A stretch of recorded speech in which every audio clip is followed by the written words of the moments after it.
On va écouter un mec d'extrême gauche, François Molin, procureur de la République de Paris, et qui va expliquer que le Rassemblement national, c'est la plus grande menace de toute l'histoire du pays, et qu'ils vont plus ou moins exterminer les gens selon leur couleur de peau.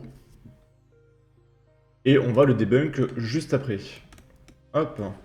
Comment vous qualifiez la situation politique d'aujourd'hui ? Je pense qu'elle est compliquée, elle est dangereuse, ça certainement. Je suis très inquiet à la fois pour certaines valeurs auxquelles je crois.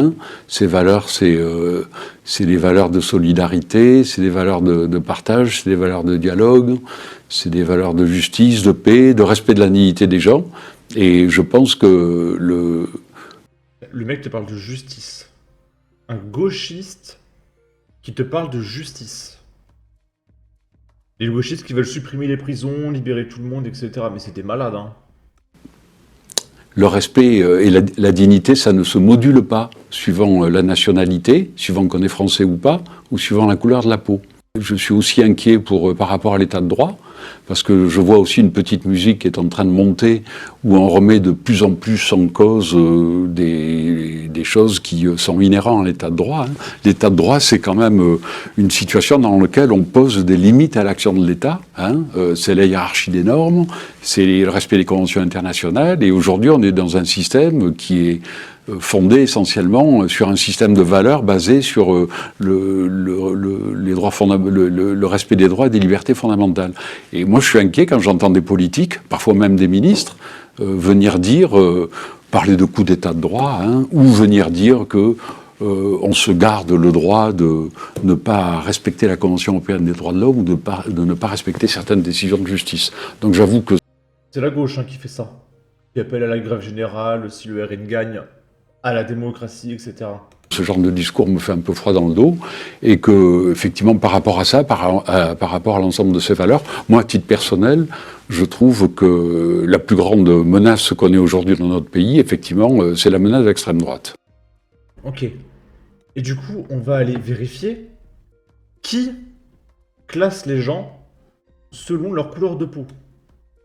On va aller regarder la vidéo d'un mec qui est, comme dirait un gauchiste, de couleur, parce que nous, blancs, on n'a pas de couleur, on n'a pas de race, d'accord, qui va expliquer que le parti écolo, il y a trop de blancs, il n'y a pas assez de noirs.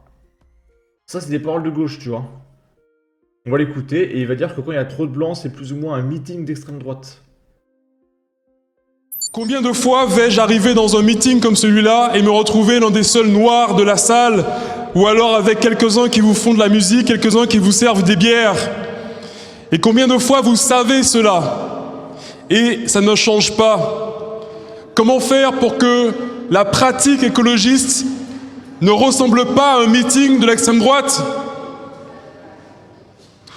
Ça bite tellement qu'on entend sa voix résonner jusqu'au fond de la pièce, quoi. Le mec, il est tout seul, quoi. Ouais, les blancs, les noirs, c'est mieux, ouais. Non, mais franchement. Et ces gens, ils vont te parler de couleur de peau à l'extrême droite, sans déconner. Et vous êtes pathétique. Ça veut dire quoi? Ça veut dire que des actions fortes devront être menées, y compris dans nos rangs.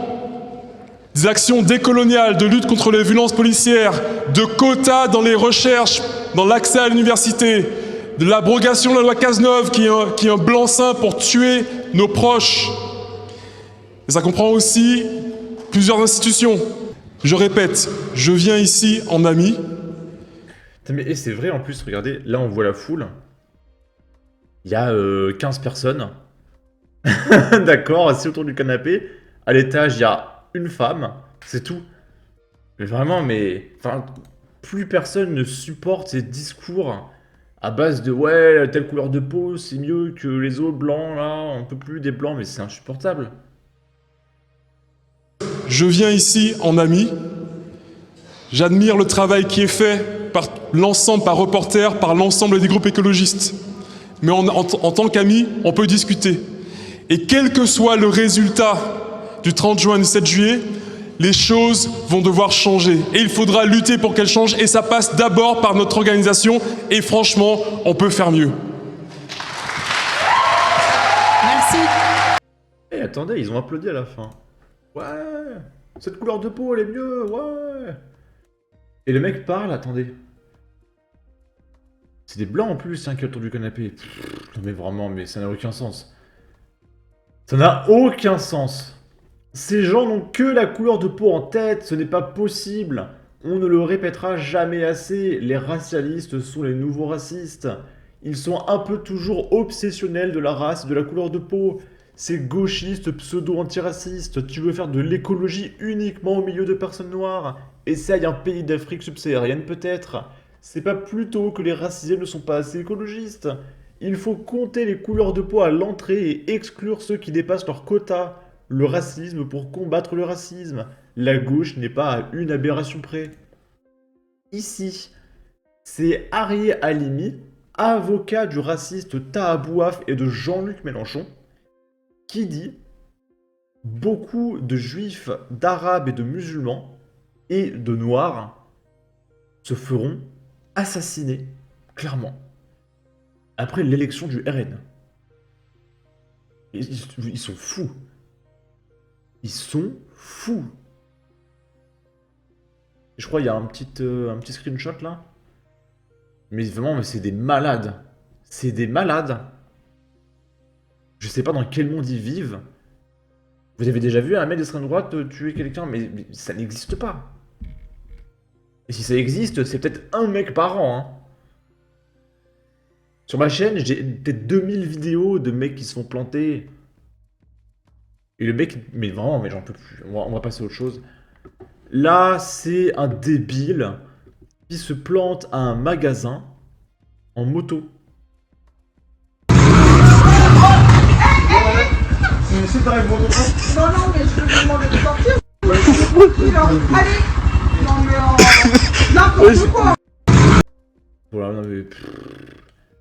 Je peux pas... Enfin, J'en peux plus, on va passer à autre chose. Là, on est à La Rochelle, dans le 17. L'agresseur des instituteurs de l'école Jean Bart, condamné à 6 mois de prison ferme. Il s'agit d'un migrant algérien. L'homme accusé d'avoir outragé et violenté des instituteurs jeudi 20 juin dans une école élémentaire, après la punition de son beau-fils, a été jugé en comparution immédiate. Il a pris 6 mois. C'est tout. Ici, on est dans le Nord. Il y a 2 livreurs qui ont été attaqués au couteau à Denain. L'un grièvement blessé, un suspect en situation irrégulière en France interpellé. 2 livreurs ont été agressés, etc., etc. Ok.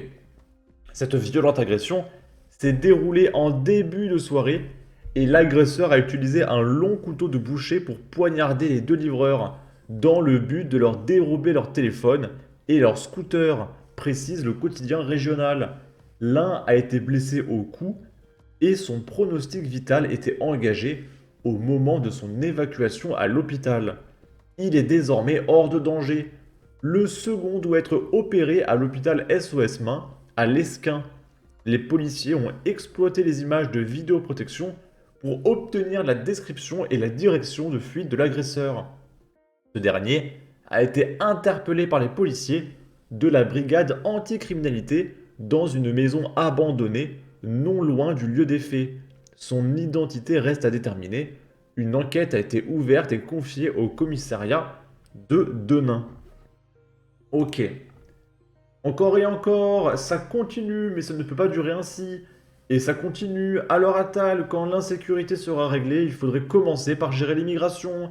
Ils sont partout et beaucoup plus nombreux qu'on nous le raconte. Un Marocain pour changer d'un Algérien ou d'un Tunisien. Bref, encore et toujours les mêmes. Et ben, une fois de plus, aucune surprise concernant l'agresseur. Il y en a marre, plus que marre. Juste une chose, votez bien dimanche. Bref, en tout cas, n'hésitez pas à donner votre avis, votre opinion, à partager, liker, commenter, ça aidera au référencement de la vidéo sur YouTube. Abonnez-vous, suivez-moi sur Twitter et à la prochaine pour de futures vidéos. Ciao!